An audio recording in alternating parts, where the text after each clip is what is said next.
Welcome to the Passionate Pundits, your opportunity to expand your knowledge of natural health and healing, a practical and priceless alternative to modern Western medicine. With your host, holistic chiropractor Dr. Juliadeer, and nutritional consultant and life coach Deb St.Hilaire. Hi, Deb. Hi, Deb. Hi, Julia. Can you hear me? All too well. Can you hear me now? Yeah. Oh, maybe your headset might not That's be what on. it is. I turn them No. down sometimes because I can hear it from. I can hear it from all over the place. Oh, that was my universal thing. You have to do this though, because it's not. It's. Okay, I'll know that later. She says it's not this, it's this.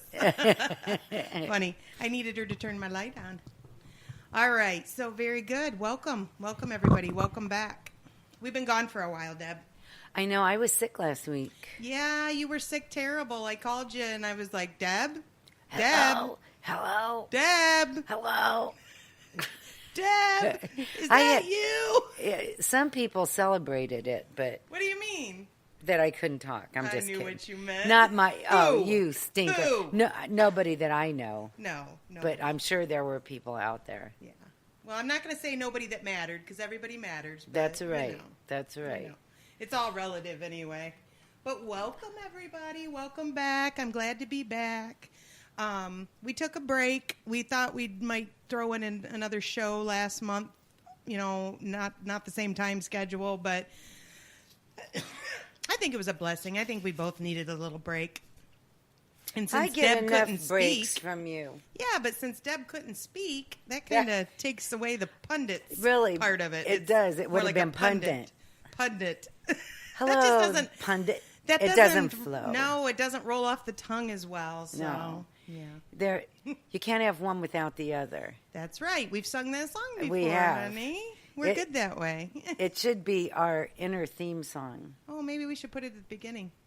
That would be cute. Actually, it would, wouldn't it? It would. It would. I like that idea. We should do that. We'll do that for the new beginning because we need to do a new intro every so often. Okay. So, Yep, it's good to kick it up every now and then. yeah. So, what's new? Well, I've been doing some research and I've found a little bit more about the eosinophil thing that I kind of alluded to on our last program. You better allude to it again. Yes, eosinophils. So those are these specialized white blood cells that we make, and they go to different parts of our body, and they're the messenger to tell the body to inflame. So it basically, like if we have an allergic response or if we have a muscular inflammation response or something to a trauma, we make these eosinophils and they go and they tell the body, okay, create inflammation. So they're sort of the directors of the immunity, okay? So a lot of us make them, and when we do regular blood work, a lot of times they'll do eosinophil blood work, and it'll come back normal. And that may be true, but what happens is most eosinophils actually died within 8 to 18 days of being So by a born. trauma, you So- mean, I just want to make sure that I understand what you're saying. By a trauma, you mean like if I ran into something and it bruised. Yeah, let's say you twisted your ankle and it swelled up. Okay. Well, what told it to swell up? The Eosinophils. They Okay. told it to swell up. The Okay. body said, ooh, That's we what gotta I send... thought. I just wanted to make sure. Think of them as I sort of think of them as like our, when they send out a scout. They send out a scout, and then that guy says, okay, yeah, we need to send the troops in. And then they all come. Yeah. Okay. So the eosinophils are our scout. And we make them, and then they're supposed to die off. They're not supposed to stick around. And what happens to some people is we make them, and they don't die off. They just migrate into other tissues. And the first week that I brought it up, which was our last episode, I had just started looking into it, and I had ran across an obscure situation where it was caused by a bacterium in a supplement from like 20 years ago. But they still have right. But that's like a minute reason. Like, that's a super minute reason for getting this problem. There are so many other kinds of reasons for getting this problem, and you can Google it. People can Google it. I had a list, but it's on my phone, and I'm not going to try to get off my video live to get on there. So. I'm going to post that we're on, though. Okay, cool. And so basically these eosinophils are migrating around to different tissues. So you've ever heard of fibromyalgia? Has everybody heard of fibromyalgia? Yes. Well, there is such a thing as eosinophilia myalgia. And it's the same basically problem. It's the same basic problem. That's me. It's the same basic problem, but the only problem right now, or that happens, is that these eosinophils are causing the inflammation that is therefore the pain or the myalgia, the fibromyalgia. But the eosinophil count being increased in those tissues is causing these chronic inflammatory responses. So that's basically what it is. And I'm like, wow, I wonder how many of the people who have been diagnosed fibromyalgia actually have this eosinophilia myalgia, and they don't even know about it. And then I think to myself, well, I don't know if they have a test for that. They have a blood test to see how many free-floating eosinophils there are, but do they have a test for the tissues to see how many have migrated into other areas? I don't know. I haven't gotten that far. But what I do know is it's super easy, simple to get them down. Like, I looked up natural remedies for it, how to bring your body's eosinophil count down naturally.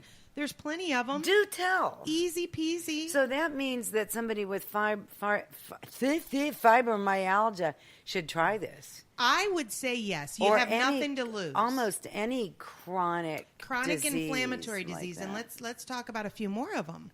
Colitis is a chronic inflammation of the colon. People don't know why. Why is it? Is it my diet? Is it that I'm missing something? Is it that, they don't understand what causes it. It's idiopathic. Idiopathic means I don't know where it comes from. So these itises or these colitis, these, irritable bowel syndrome, these diverticulitis, these esophagitis. I don't know if you've ever heard of esophagitis. That's when you choke on your food chronically. I know a person that has that. And then they have to go in and they have to get their esophagus stretched every so often. It's just, it sounds terrible. I don't know. I've never been through it. I wouldn't want to do it, though. No, if I don't have to, I don't want to. So what I kept finding was there was eosinophilia esophagitis. There was eosinophilia colitis. And these are documented things, but I wonder if it's just being completely underdiagnosed. Right. So easy peasy measures to see. I mean, hey, the proof's in the pudding. I always say that. The proof's in the pudding. If you just want to experiment and try these home things. Why wouldn't you? Why wouldn't you, right? So, okay, so anything that ends in itis means inflammation. So let's start there. Tendinitis, anything. And I'm going to tell you personally, because I've been working to get my eosinophil count down, I can tell even, I'm going to say, and I'm not diagnosing this, and I'm just throwing it out there as an itis, encephalitis. Like my brain itches sometimes. Sometimes I am so cloudy-headed, and I'm just like, and I don't mean literally itches physically, but it itches. It's like, I can't keep a thought straight, and it's just like bouncing back and forth, and my brain is just like, what is wrong with my brain? Why can't I focus kind of feeling? Okay, so I've noticed that has been clearing. I have been much more clear-headed. My sinusitis, has been gone. Any congestion, bronchitis, tinnitus, any ringing in the ear, that's tinnitus, right? And the ringing in the everything, it's all gone. So let's hear it. Since I've been bringing I can't wait to hear these. Okay, so people can Google this too, because you just Google natural home remedies. But let's talk about a few. The first one that I've been using is the holy basil. I love holy basil. Holy basil is a strain of basil, which is what we use in cooking. They capsulize it. They put it in capsules, and they also use it as tea. And we can use it. It's also known as Tulsi root. So we can use that as a supplement. I've taken 2 capsules a day, 1 time a day, between meals. I usually do it between lunch and dinner, if I remember. So I take it, and I have noticed a marked decrease in inflammation, in pain, in itch, in dry skin. Remember I told you I was getting these little like itchy things on my scalp this year, and I get it about every year this time of year, and I just have always attributed it to dry skin and weather change. Well, this year it was bad, and nothing was helping, like all the normal things. It would calm it for a day or two, and then it would just come back. Then it'd calm it for a day or two, and it'd come back. And since I've been on these holy basil capsules, it's completely gone. So I quit taking them about 5 days ago. Just to see? Well, I just kind of forgot, okay. set them aside. I was doing better, and I didn't know if it would come back. Right. So I was like, well, let's test the theory. So I set them aside. And yesterday I popped up with some new, like, itchy spots and dry spots and little sores kind of on my scalp again. And I'm like, oh, that's it. That's it. Truly inflammation, just dermatitis, eczema, all of that. And you want to hear something funny? Yeah. Synchronicity, my friend. Mm-hmm. I was at Zuleika's High Vibe and Life. Nicole's, yes, on Saturday, and they had the tea, the holy basil tea. You're kidding. No, and a mutual friend of ours said to get some you told her to get some for her son. Isn't that funny? So I had ordered this tea for her 2 weeks ago. Yeah. And on Amazon, because I get free shipping because I'm Prime. And there must have been 75 different forms and brands, and I got the same exact tea that Nicole and Zuleika had. That is so odd, right? It's in the car, yeah. And they were going on and on about how good this tea is, and I said, where's the box? And they showed me, I went, it's exactly the same it's one. Exactly the same Out of the one. millions of Tulsi root and holy basil products, Yes. you got the same exact one. Yes. That is synchronicity. That's been a theme lately. It has been. Yeah. So I'm going to get one for me. Keep going. Cool. So, yeah. So I started testing patients because I'm like, well, I muscle tested myself, and this is how I worded it. And I told you this last time, if anybody was listening, which I hope you all were. I'm sure they have heard it. But I said to myself, okay, how much over and above the normal amount of eosinophils do I have? 10%, 20%, 30%. I had 80% when I started. Over and above. Over and above what I should have had. Wow. Almost double. So after about 4 days of use of the holy basil, I retested, and I was at about 40%. And you have been achy for some time. Oh, you know it. Girl, don't even get me started. We'll be here for an hour. And how's that? It's so much better. It's so much better. I can wake up Isn't now. that It doesn't interesting? like I don't have to put the pillows under certain ways, and it's truly been eye-opening. So that's why I've started to branch out and test some of my patients. And so Right. I've really kind of saved it for for my chronically inflamed patients, the ones that have a really hard time with whatever general diseases they have going on, fibromyalgia, colitis, things like that. So I started testing people. There were a couple that had no problem with their eosinophil count, but I want to say probably 70% of the ones I tested were at 80% or above with eosinophils. And so I asked them to try the holy basil, and I have had just remarkable response. Every person who's tried it comes back and says, I feel so much better. Yeah, I'm getting it. I don't know what's going on. I gotta get it. Okay, so this stuff, when you Google it, it's good for everything. It's good for infections. It's good for skin. It's good for everything. But I will tell you something.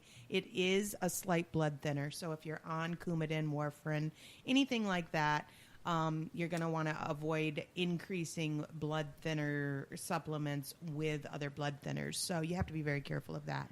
But other than that, there's not many contraindications to it. It's just like the basil you'd cook with. And I use basil in everything, and I grow tons of it because we love pesto. See, and that's perfect because that is even better. Like if you can grow it yourself and cultivate it, and you know where it comes from. That's I even never better. thought to make tea out of it, though, if you want to know the truth. Yeah, that would be really good. I have a whole Or bunch even just, dried like, in I a could grocery imagine- bag at home. I could imagine like chicken broth. Just Oh, throw yeah, a bunch I of throw basil that, in yeah. it and just sip on that like a tea. I mean, I could go for wouldn't some that of be that. yummy? I know. I have some bone broth, and I'll make some. Yeah, and that'd bring be you some. great. Next So- Tuesday, I'll bring it. Perfect. I would love that. I would definitely love that. So that's one of the things that will really help. Another thing is turmeric and black pepper, and those in combination help absorb one another. So that's very cool. And they have that in capsules and tea and loose. It's powdered form sometimes. You can make golden milk out of it. You can search for the recipe.